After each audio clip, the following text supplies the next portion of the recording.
Welcome to the Andy Griffith Show, Facts and Trivia. Appreciate you being here. My name's Bob.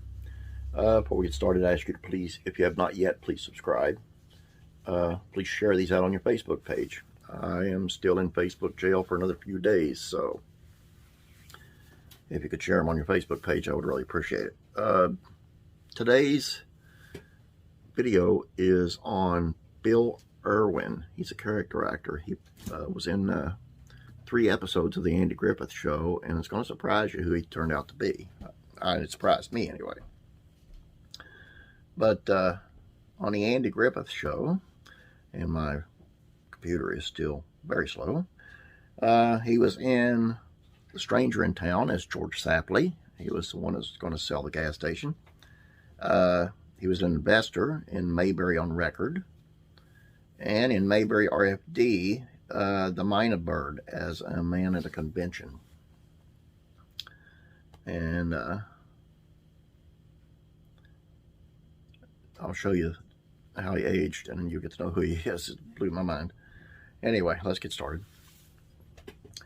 You might recognize the character actor Bill Irwin as an old man from hit shows and movies in the 80s and 90s.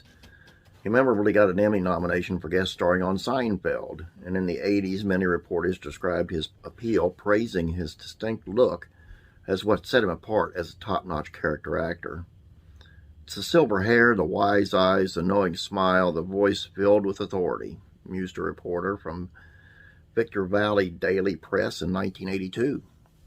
His round, rosy face with those blue eyes and that patch of silver hair make him one of the most recognizable character actors around today. That was from another in the Victoria Advocate the same year.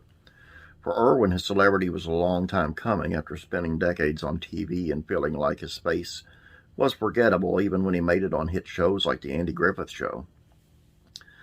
He said, "When I was a young man, it was sometimes difficult for me to get work. If you're very handsome or very ugly, you can work in Hollywood. Problem is to work when you are more or less average looking." Irwin saw himself as a nobody for most of his career.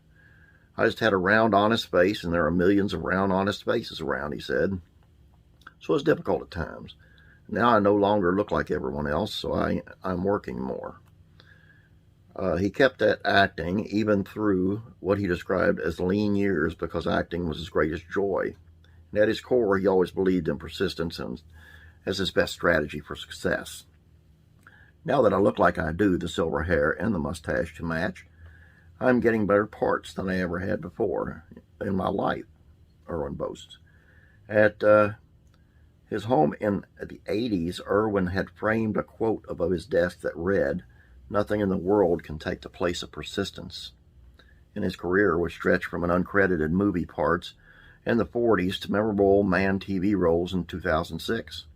His persistence indeed paid off. All he really needed to succeed was growing older and getting consistent stage time and become seasoned. When he finally got the celebrity that he pursued all his life, he said he felt younger than his years. "It appears that most actors my age have either become superstars or long given up the struggle," Irwin said. "I have just kept working away, seeking to improve my skills. Then there's that old word, persistence. I'm standing on the threshold with the eagerness of a juvenile." Now, I know he wasn't a big character in the Andy Griffith Show, but he's recognizable, and he's really recognizable now. I would have never guessed that's who he was. So I thought it would be kind of neat to do a video on him. Anyway, that's all I got for you. I hope you had a great weekend. God bless, and be praying for you.